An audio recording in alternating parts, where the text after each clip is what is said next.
Wala pong nangyari sa inyo, Sir Wala Juan? po. Meron po, ma'am.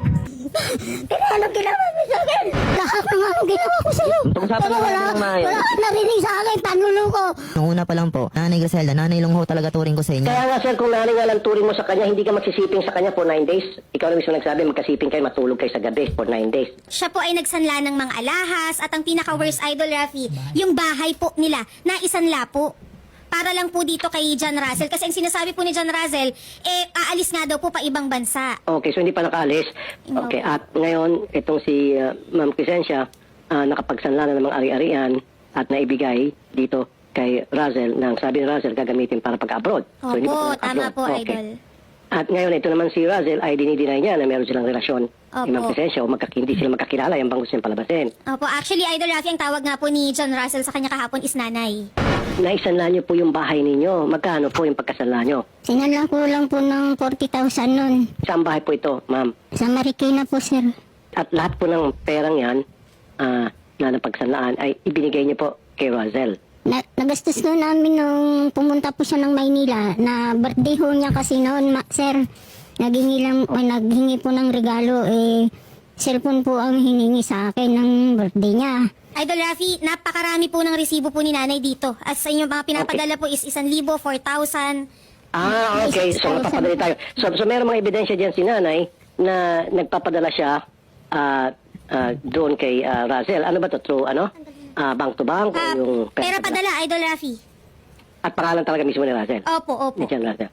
Mr. John Russell, magandang hapon po. Magandang hapon din po, Sir Rafi. Parang lumilitaw na pinagsamantalahan niyo po itong si nanay. Totoo ba? Hindi po, sir. Hindi po, Sir Rafi. Maganda po kasi yun, Sir Rafi. Kaya po, pinatulpo ni nanay. Ay, actually po, hindi, wala po talagang kami. Siguro po misinterpret lang po lang, niya lang po yung pagiging mabait ko siguro sa kanya minsan. Yun lang po. Pero wala po talagang kami. Hindi ko po siya niligawan.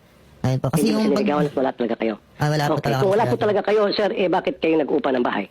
Hindi po kami kasi yung sabi niya, sir, nung birthday ko, may bibigyan raw siyang regalo sa akin, sir. Ay, sabi ko, ay, nay, wala naman pa ako matitirahan, wala akong matutulayan. Sabi po ni nanay, siya na daw bahala sa boarding. Kaya doon po kami tumira.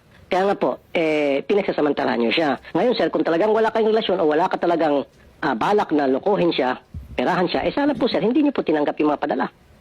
I'm sorry, sir. Pero, Ang sinasabi naman po ni Nanay Crescencia, kaya niya po sinasabi na may relasyon sila, gawa po ng may nangyayari naman daw po kasi sa kanila. Kumbaga O, ginagawa. yun naman pala eh. Opo. wala po, sir.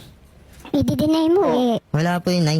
Matagal na po tayo hindi nagkikita, nay. Sa akin naman, okay lang kung i-deny mo. Wala. Pero, sana kahit hindi mo aminin, meron naman nangyari kahit wala naman sa pilitan. So, dinideny mo na may nangyari sa Sir, inyo. wala po nanay? talaga, sir. Dinideny mo, bahala ka. Nag-live-in ho pala kayo ni nanay. Gaano katagal? Hindi po, sir. Hindi po kasi libin po talaga, sir.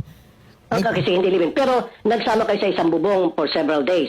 Ayun, sir. Kasi nga, ayun, sir. Kasi wala pong matulad. Okay, so ilang araw po kayo nagsama sa isang bubong na si nanay ang nag-upa? 9 days po ata yun, sir.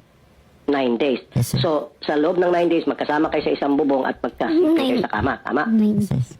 Yes, sir. Magkatabi po kami, sir. So, therefore, nag-live-in ka talaga kayo for 9 days.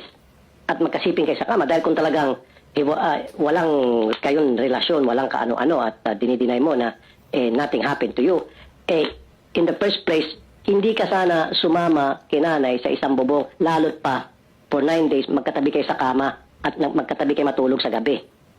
Doon pa lamang indikasyon na yon na talagang may nangyari sa inyo. Ikaw ay tinatanggap mo si nanay sa buhay mo. Sir Rafi, sir Okay, Rafi. kapalit ng mga kabaitan niya at pagtutulong-tulong sa iyo. Kasi hindi ka naman kikisiping sa kanya, sir, kung ayaw mo talaga sa kanya. Ano, Sir Rafi?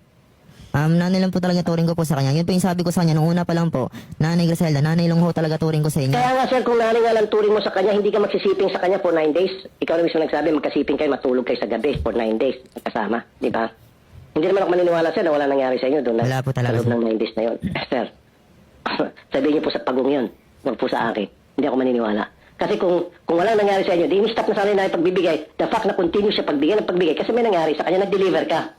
Doon sa in-expect niya. That's why she kept on giving more. Ganun lang po yun. Nangingi po ako ng tawad kay nanay, kung ano man po yung nagawa kong mali sa kanya, o kung ano po yung nararamdaman niya, naipasensya na ho, nay, kung ganun po yung nararamdaman niya, kung na-misinterpret niyo po yung kabaitan ko po sa inyo, kaya pasensya na ho, nay. Kung ano po yung nahiram ko sa inyo, nay, buwan-buwan po, magpapadala po ako sa inyo, nay, para unti-unti po mababalik yung pera na ginastos niyo sa akin, nay. Ayun po, Nay. Kaya, pasensya na po talaga, Nay. Sana mapatawad mo ako, Nay. Kung bayaran mo ako, Opo, nababayaran po kita buwan-buwan. paano ako makakasigurong magbabayad ka sa akin? Tiwala lang po kayo sa akin, Nay.